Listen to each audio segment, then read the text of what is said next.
After a miserable life as a beast of burden, he finally gets his freedom. And they kill him. That's a boost for you? Make me want to go out and shoot myself. Makes me want to keep on fighting. Mr. Foster, do you have any idea how much your farm is worth? Close to $1 million. And how much did you pay for it? Nothing. I inherited it from my grandfather. And how did he come to own it? It was given to his father by his brother, Darby Foster. Doesn't it seem strange to you that a man would give his property to his brother instead of his wife? Depends on the wife. I don't know that he actually had one. I take it that since your grandfather left you his farm, that the two of you were close.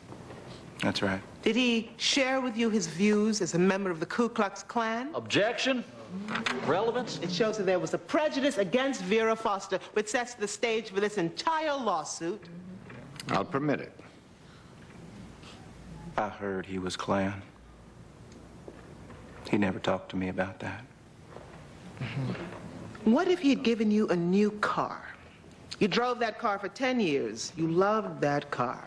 And then you found out that it was stolen. Would you give that car back to its rightful owner? Objection. Relevance. I am planning to draw an analogy. Continue. My granddaddy wouldn't steal a car. What if he didn't know it was stolen? Would you give it back? If it were really stolen, and someone could prove it, I guess I would. Thank you.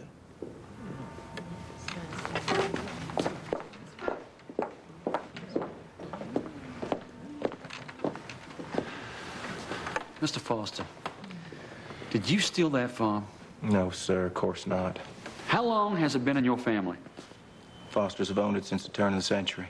And how much money has your family spent on improving the property? Since 1952, about $350,000. Now, do you hire people to work the farm for you? Only at harvest time. Otherwise, it's my wife and me. And our kids. We work on average 12 hours a day. Then you must make quite a bit of money from it. No, sir. Everything we make goes to pay for seed and water and equipment. We have no liquid assets. If you were to lose this farm, where would you go? I don't know.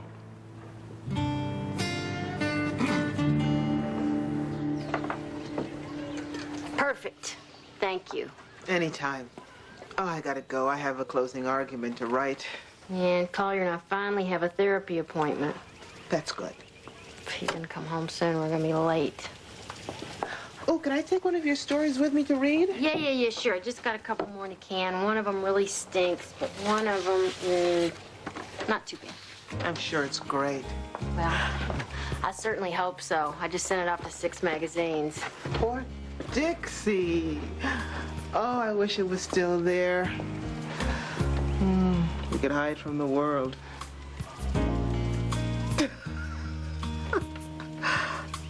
What? What's funny? You are.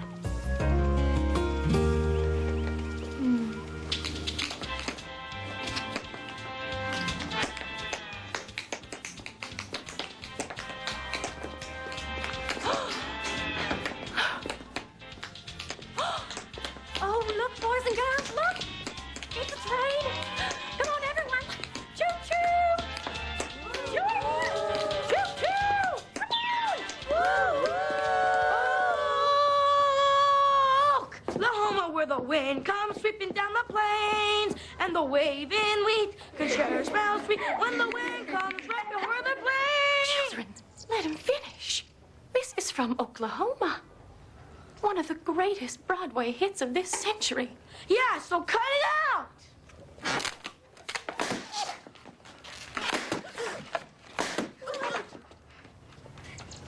Sit down.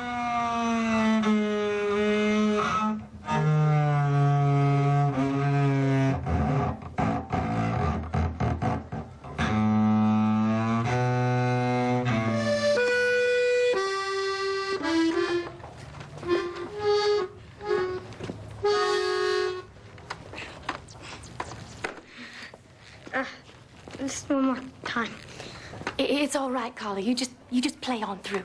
Just play through. I can do this. All right. Whew. Okay. Once upon a time, a little girl was living alone in the woods.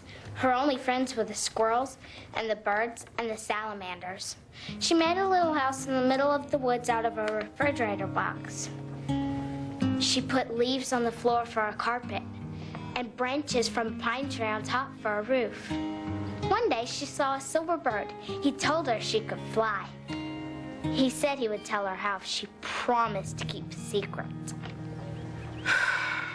Emmy, this is wonderful. You really got a gift. No kidding? Oh, yeah. Sometimes I think about all the stories I could have been writing all these years. Well, don't think about it. You keep writing. This better be good. In case it isn't, I'm gonna go. Go easy on him. Hey, Rene. Hey. You leaving? Yeah, I've got some things to do.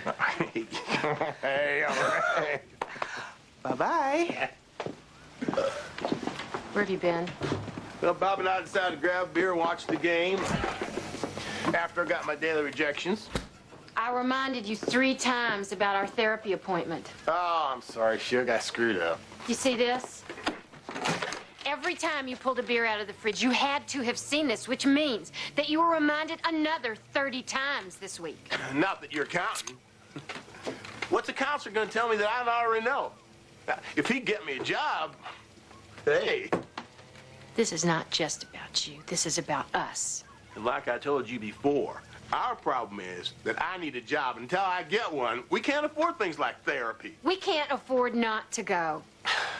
I got an idea. Maybe it's time you brought home the bacon for a change instead of taking your classes and hiding out in the laundry room writing your stories. Fine. Fine, I'll drop my classes and just go right on down to McDonald's and fill out my application. You cooking and serving food. Who you trying to kid? And what else am I qualified to do? I've done nothing but take care of you and this house and our kids my whole life. And what a stinking life it's been. Is that what you're trying to say? No. It's just not the one I expected to have. And I have nobody to blame but myself. You mean I won? That's right. You are the winner. When do I get the bicycle? In a couple of weeks. Prizes are nice, Mary Elizabeth. But there is another lesson in all this. Can I tell you a secret? When I was a little girl, I loved to sing. I dreamed of being on Broadway. What happened, Sister Mary Margaret? Well, God showed me another gift. I love teaching children. He's given you many gifts and talents, too. You remember what God